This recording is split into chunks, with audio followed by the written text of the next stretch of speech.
नमस्कार, बहुत स्वागत है आपका। आपके साथ मैं हूं श्वेता मिश्रा। कोरोना की वजह से पूरी दुनिया त्राहिमाम कर रही है। हर कोई इसकी जद में आ रहा है। कोरोना की दूसरी लहर ने सभी को स्तब्ध कर दिया है। न सिर्फ कोविड बल्कि अब ब्लैक फंगस के कहर से भी सभी परेशान हैं। ऐसे में हर किसी के जहन में सवाल उठ रहे हैं अब थर्ड वेव को लेकर भी कि कैसे इससे बचा जाए। ब्लैक फंगस से बचने के लिए भी किन बातों का ख्याल रखें, या फिर मन में कई तरह की शंकाएं भी उठ रही हैं। आपको ख्याल रखना है डॉक्टर्स की सलाह के बिना कोई काम न करे, कोई मेडिसिन न ले। अब ऐसे में जब बाहर भी नहीं जाना है और डॉक्टर से कंसल्ट भी करना है तो आखिर करें क्या? आपकी हर समस्या का समाधान आपके अपने चैनल फर्स्ट इंडिया ने निकाला है, जिसका नाम है डियर डॉक्टर।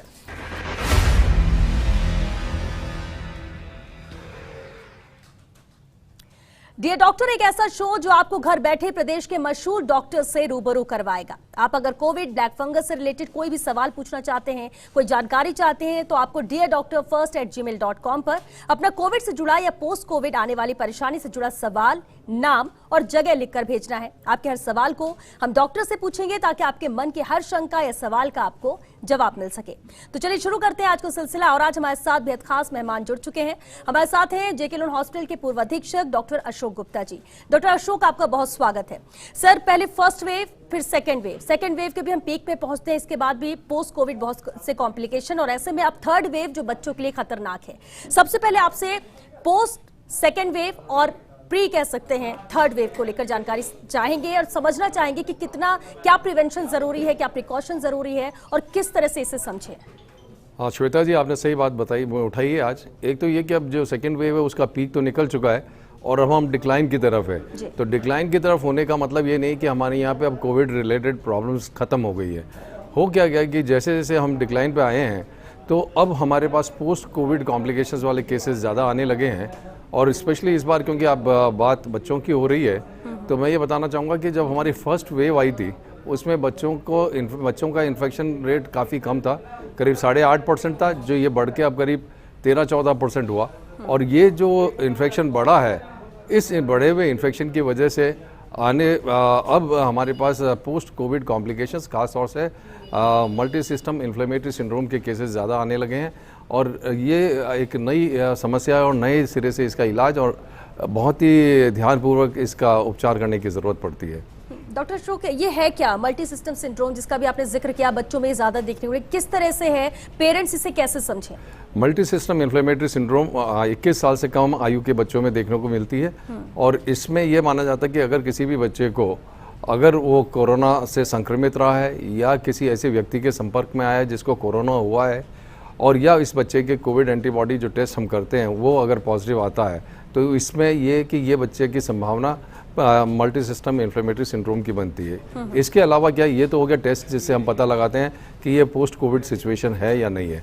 इसके अलावा क्या है कि अगर बच्चे को बुखार, वो भी 38.5 डिग्री से ज़्यादा, केवल मात्र एक दिन से भी ज़्यादा हो, और उसके अलावा कुछ लक्षण ऐसे जैसे आंखें लाल होना, शरीर पे दाने आना, या उसके शरीर के अलग अलग ऑर्गन्स में कोई ना कोई डिसफंक्शन, जैसे हार्ट में तकलीफ होना, कॉर्नरी आर्टरीज में गड़बड़ होना, ब्लड प्रेशर गिर जाना, सांस में तकलीफ होना, या लिवर में खराबी आना, बेहोशी आना, दौरे आना, या आंतों में ब्लीडिंग होना यानी इंटेस्टाइनल ब्लीडिंग होना, या कोएगुलोपैथी, यानी ऐसे कोई भी लक्षण, इनमें से 2 लक्षण भी अगर बच्चे में है, बुखार है और कोविड एंटीबॉडी है, तो उसे मल्टी सिस्टम इन्फ्लेमेटरी सिंड्रोम कहा जाता है। और क्यों इसके लिए ज़्यादा चिंता की बात है, क्योंकि ये जो अलग अलग प्रेजेंटेशन है, ख़ास तौर से एक जिसको हम बोलते हैं कावासाकी लाइक प्रेजेंटेशन, उसमें बच्चों में गंभीरता काफ़ी ज़्यादा देखने को मिलती है। ऐसे बच्चों का ब्लड प्रेशर गिर जाता है और उसके कॉर्नरी आर्टरीज डैमेज हो जाती हैं, और ये बहुत लंबे समय तक रह सकता है और उसको ज़िंदगी का भी खतरा है। इसके अलावा अगर मल्टी सिस्टम इन्वॉल्वमेंट हो गया तो ये सेकेंडरी प्रॉब्लम्स बच्चे की ज़िंदगी को खतरा बनाए रहेगी। इसलिए समय रहते अगर निदान हो जाएगा तो इसको बच्चे को ठीक किया जा सकता है। बिल्कुल। और अगर ऐसे समझिए कि इस सेकंड वेव में कह रहे थे कि कोई एज ग्रुप नहीं है, यूथ भी बहुत चपेट में आया, जिसको जान भी गंवानी पड़ी, बहुत ही खतरनाक सेकंड वेव थी। थर्ड वेव बच्चों के लिए खतरनाक बताई जा रही है, लेकिन इस सेकंड वेव में भी कितने % होंगे जो बच्चे भी इस कोविड की चपेट में आए या उनका केस भी बिगड़ा? कुछ एक आइडिया इसको लेकर। सेकेंड वेव में जो बच्चों में संक्रमण हुआ है वो करीब 13 से 14% के बीच में है, जो कि पहली वेव से काफ़ी ज़्यादा रहा। पहली वेव में 8.5% ही था। और अगर आप ओवरऑल भी अगर देखें तो जो फर्स्ट वेव में 60 साल से उम्र वाले व्यक्तियों को ज़्यादा कोविड संक्रमण हुआ था और उनमें गंभीरता भी ज़्यादा हुई थी। सेकेंड वेव में 20 साल से लेकर 60 साल के मतलब वयस्कों में करीब 65% केसेस इसी फेज़ में देखे गए और इनमें मृत्यु दर भी अगर आप देखें तो 65% ऑफ द टोटल केसेस जिनकी डेथ हुई है वो इस एज ग्रुप की है। तो ये है कि चूँकि पहला वेव 60 साल से ऊपर के लोगों में हुआ है, दूसरी वेव हुई है 20 साल से 60 साल में मेनली, इसीलिए जो चिंता का विषय बन रहा है कि ये तीसरी वेव अगर आई तो इसमें 20 साल से नीचे वाले बच्चों में होने की संभावना ज़्यादा रहेगी। क्या एक यही वजह है जिसके लिए कहा जा रहा है कि थर्ड वेव जो है वो बच्चों के लिए खतरनाक होगी, या फिर रिसर्च कुछ और भी कहते हैं? नहीं, थर्ड वेव इसलिए माना जा रहा है कि बच्चों में होगी। होता क्या है कि जैसे एक बार आपके इन्फेक्शन होता है तो आपको एक इन्फेक्शन इंड्यूस्ड इम्यूनिटी यानी कि रक्षात्मक स्थिति एंटीबॉडीज़ द्वारा बन जाती है। तो आपको जब एक बार एक्सपोजर हो गया तो आप इम्यून हो जाते हो, और दूसरी ऐसा ग्रुप जो कि अभी एक्सपोज नहीं हुआ है वो वल्नरेबल रहेगा। और वायरस में जैसा देखा गया है कि पहली वेव के बाद उसमें जैसे म्यूटेशन आया है कि ये नया वायरस जिसको डेल्टा वायरस कहा गया है, वो डेल्टा वायरस आया और डेल्टा वायरस पहले वाले वायरस से ज़्यादा इन्फेक्टिव था, यानी कि आप जिसके भी संपर्क में आए उसको तुरंत इन्फेक्शन लगा और इसके अलावा ये ज़्यादा घातक या ज़्यादा गंभीर बीमारी भी पैदा की इसने। तो ये जो म्यूटेशन आया है यही एक डर है कि आने वाले समय पे ये म्यूटेशन होने की संभावना है, क्योंकि होता क्या है ये आरएनए वायरसेस हैं। आरएनए वायरसेस का एक खास जो एक उनकी नेचुरल लाइफ साइकिल है वो एक खास बात है कि वो म्यूटेट जल्दी होते हैं। जैसे इंसानी जो डीएनए है वो म्यूटेशन नहीं होता उसमें आसानी से, तो ये वायरसेस में जो आरएनए वायरस है इनमें म्यूटेशन जल्दी होता है और इसीलिए डर है कि अगर तीसरी वेव आती है तो म्यूटेटेड वायरस अगर हुआ तो ये बच्चों को काफ़ी ज़्यादा अपने चपेटे में भी लेगी और ज़्यादा गंभीर बीमारियां भी पैदा करेगी।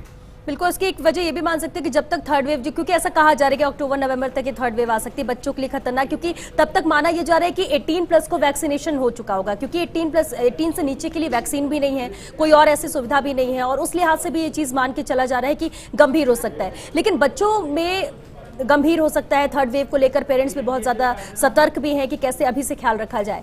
लेकिन क्या इसकी जद में नवजात भी आ सकते हैं सर? और नवजात तो मतलब किसी भी वेव में आ सकते हैं, क्योंकि अगर आप माँ संक्रमित है और माँ संक्रमित होने के साथ साथ अगर उसने जो एक स्टैंडर्ड प्रोटोकॉल मेंटेन नहीं किया है तो वो बच्चे को संक्रमण दे सकती है। और अभी जैसे हमारे यहाँ पे भी जो आज ही स्टडी अनाउंस हुई थी उसमें करीब 900 संक्रमित प्रेगनेंसीज में 22 बच्चों में कोविड नवजात शिशुओं में कोरोना डिजीज़ हुई है। तो कोविड लक्षण मतलब कोविड के कीटाणु पाए गए। तो ये ज़रूर है कि नवजात शिशुओं में भी ये बीमारी हो सकती है, और इसमें अब तक ये माना जा रहा था कि शायद हो सकता है कि नवजात शिशुओं में गंभीर बीमारी ना हो, पर अभी जो पिछले 1 महीने में हमने देखा उसमें ये कि नवजात शिशुओं में भी ये बीमारी डिलीवरी होने के करीब 12-15 दिन बाद देखने को मिलती है, और वो जब होती है तो सांस की तकलीफ और उसके शॉक करके ज़्यादा आते हैं, और ऐसे में इनको बचाना थोड़ा सा मुश्किल काम ना है। इसलिए नवजात शिशु भी मतलब सेफ़ नहीं है, उनका भी हमें एक्स्ट्रा ध्यान रखने की ज़रूरत है, और सारे एफर्ट्स करने चाहिए ताकि उसके संक्रमण न लग पाए। तो नवजात शिशुओं में भी होने की संभावना तो पूरी रहेगी। बिल्कुल। बच्चों के लिए ये भी कहते हैं सर कि क्योंकि उनकी इम्यूनिटी इतनी स्ट्रांग नहीं होती है, या एंटीबॉडी की जो बात की जाती है जो यंगस्टर्स में है, ऐसे में नवजात के लिए तो और ज़्यादा दिक्कत है, और इसलिए कहा जा रहा है कि उनके लिए और ज़्यादा प्रिकॉशन इख्तियार करने की ज़रूरत पड़ेगी। नहीं, बिल्कुल सही बोला आपने, क्योंकि अब तक क्या था कि छोटे बच्चों में ये बीमारी देखने को कम मिली है, और उसका मुख्य कारण ये माना जा रहा था कि इस उम्र में हम जो टीकाकरण करते हैं उससे हमें कोई क्रॉस प्रोटेक्शन यानी कि वो एंटीबॉडीज़ इस वायरल इन्फेक्शन से भी बचाते हैं।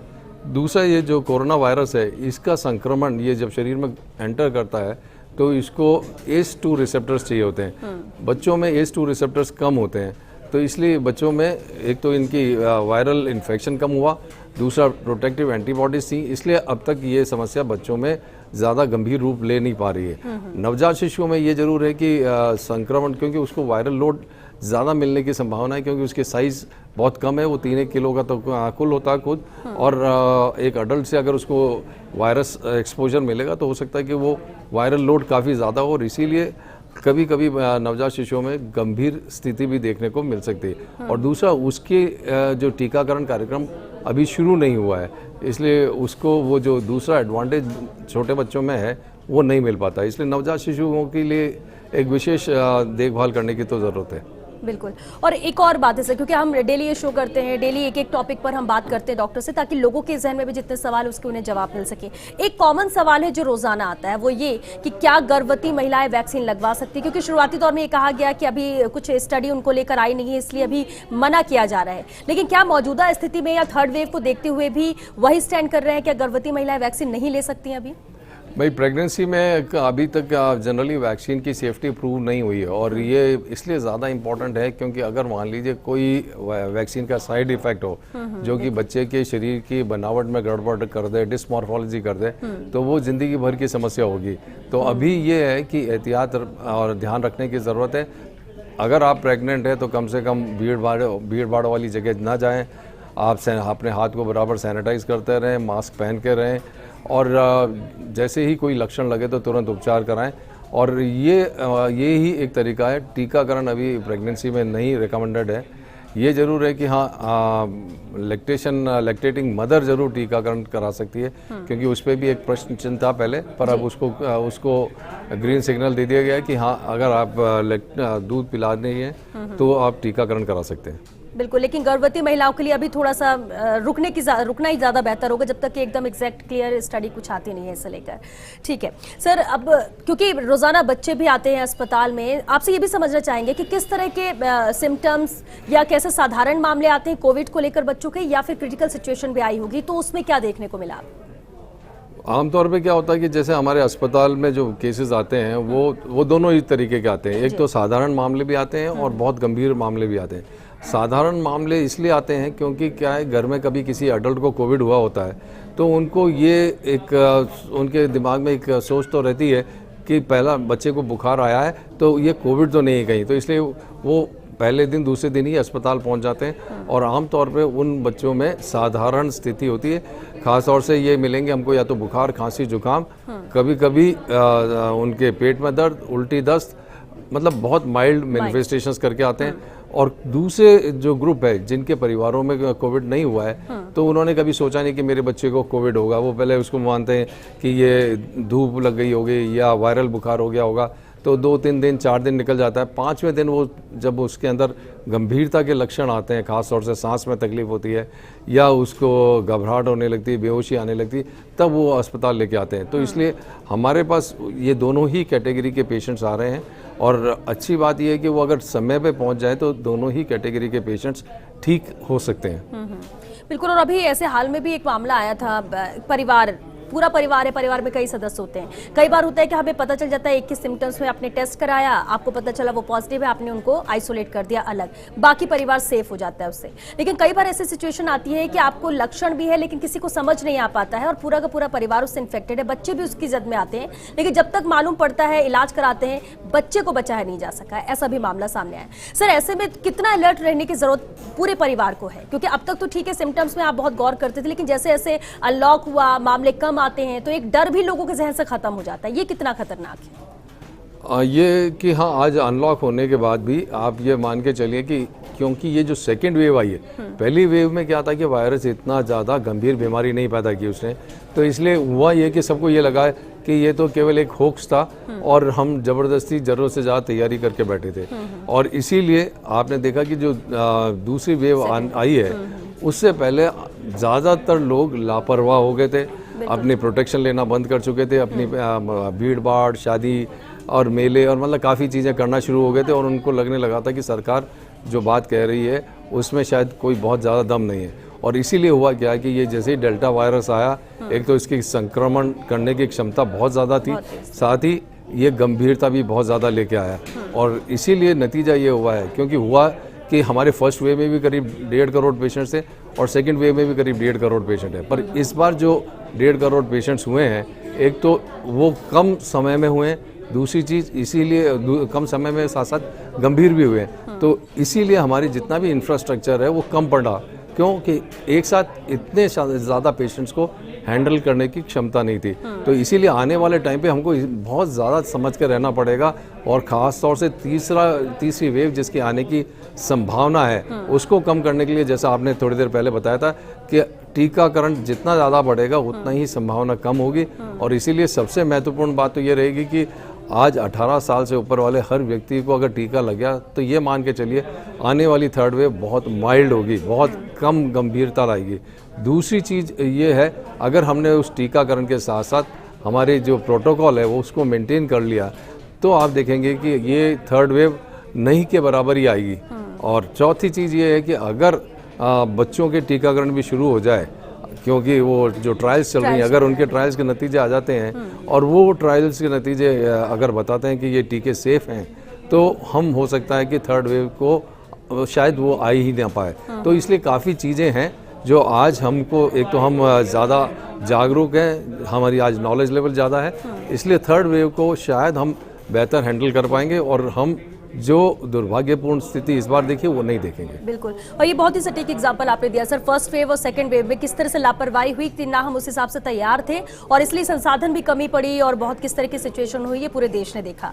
लेकिन अब थर्ड वेव की बात कही जा रही है, बच्चों को खतरा होने की बात कही जा रही है। सेकेंड वेव हमने देखा है कि तैयारी नहीं थी तो क्या हुआ। अब ऐसे में थर्ड वेव को लेकर बच्चों के लिहाज से खासतौर से क्या तैयारी हॉस्पिटल्स कर रहे हैं, प्रशासन स्तर पर किया जा रहा है? हम राजस्थान की बात करिए, खासतौर से जयपुर की।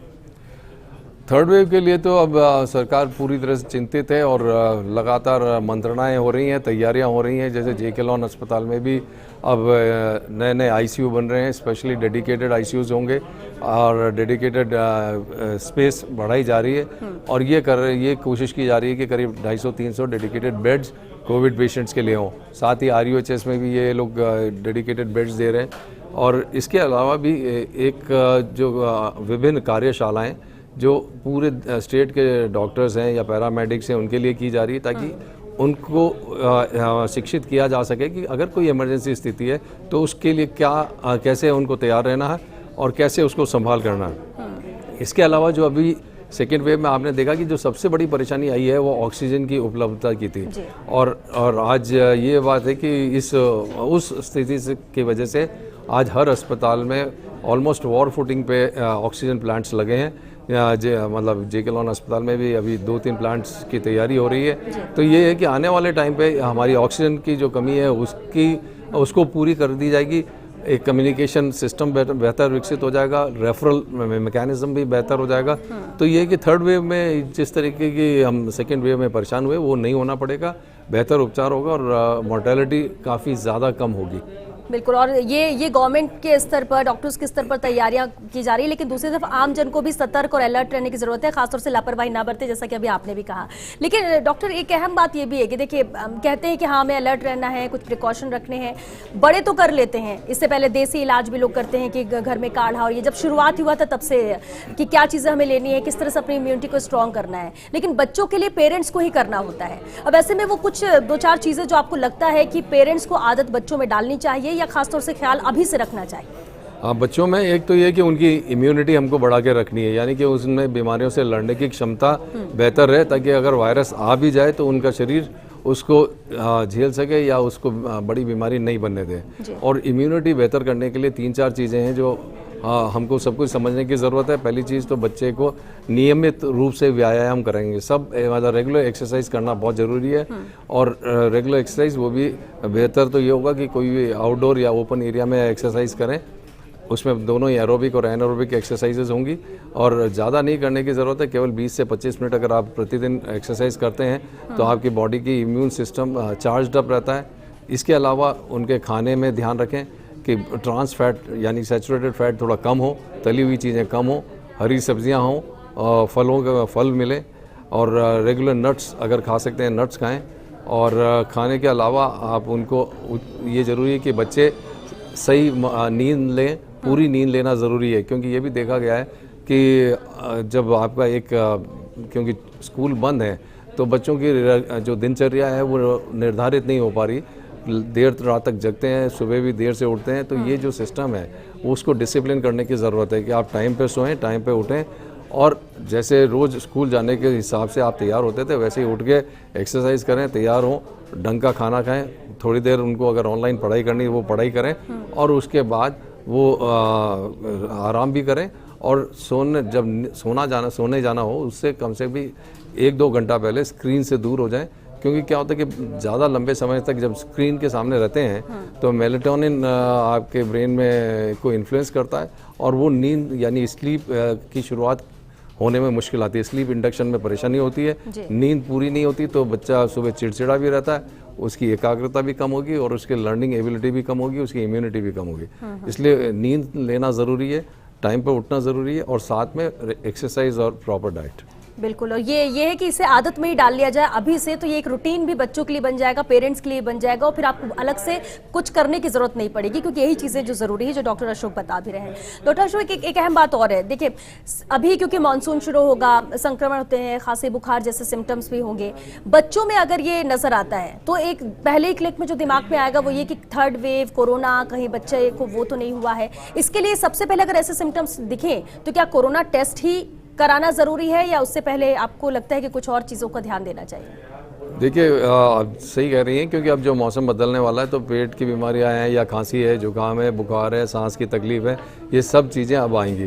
तो अगर आपको समझ नहीं आ रहा है तो मतलब डॉक्टर से राय जरूर ले लें, क्योंकि बहुत सी बार ये डिफ्रेंशिएट करना कि ये बीमारी साधारण बीमारी है या कोविड है, ये बहुत मुश्किल होता है। और इसीलिए अगर आप डॉक्टर के पास जाएंगे तो हो सकता है कि वो जल्दी से पकड़ ले बीमारी को, और अगर मान लीजिए आप नहीं जा पा रहे हैं तो थोड़ा सा समझ लीजिए कि कुछ खतरे के संकेत ये है कि अगर आपके बच्चे की सांस की गति थोड़ी ज़्यादा हो रही है उम्र के हिसाब से, अगर ज़्यादा तेज़ सांस ले रहा है, यानी कि जैसे 2 से 5 साल की उम्र का बच्चा अगर प्रति मिनट 40 बार से ज़्यादा उसकी सांस की रफ्तार है, इसका मतलब गड़बड़ है, आप तुरंत राय ले लीजिए। आपको लगता है कि बच्चे की धड़कन ज़रूर से ज़्यादा तेज़ हो रही है, या उसका जो होश है उसमें थोड़ी गड़बड़ हो रही है, तो आप उसको तुरंत अस्पताल ले आएँ। तो कुछ खतरे के संकेत हैं जिसके बारे में आप समझ लीजिएगा, और वो खतरे के संकेत जैसे ही दिखे आप तुरंत डॉक्टर के पास आ जाए, और इसीलिए उससे पहले आप नहीं भी आएंगे तो बिगड़ने वाला कुछ नहीं है, क्योंकि साधारण बीमारी और कोविड में उस स्टेज पे डिफ्रेंशिएट करना भी मुश्किल है, और उसके लिए बहुत परेशान होने की भी ज़रूरत नहीं है। और बहुत से स्टेट्स में, अभी राजस्थान में तो नहीं है पर दूसरे स्टेट्स में एक फीवर क्लिनिक चलाई हुई है सारे स्टेट गवर्नमेंट्स ने, और उसमें ये रखा है कि फीवर क्लिनिक, अगर आपके बच्चे को बुखार है आप उस क्लिनिक में चले जाइए, डॉक्टर को अगर लगता है कि इसमें कोविड की संभावना है तो तुरंत वहाँ टेस्ट कर लेता है, जो 4-5 घंटे में रिपोर्ट आती है, और उस रिपोर्ट के बाद ही आपको घर जाने दिया जाता है। और अगर टेस्ट नेगेटिव है तो घर चले जाइए, और अगर उसको ज़रूरत नहीं लगता है तो आपको ट्रीटमेंट लिख के भेज देता है। तो इस तरीके की अलग अलग सोच है, ताकि आने वाले समय पर बच्चों को अच्छा रख सकें।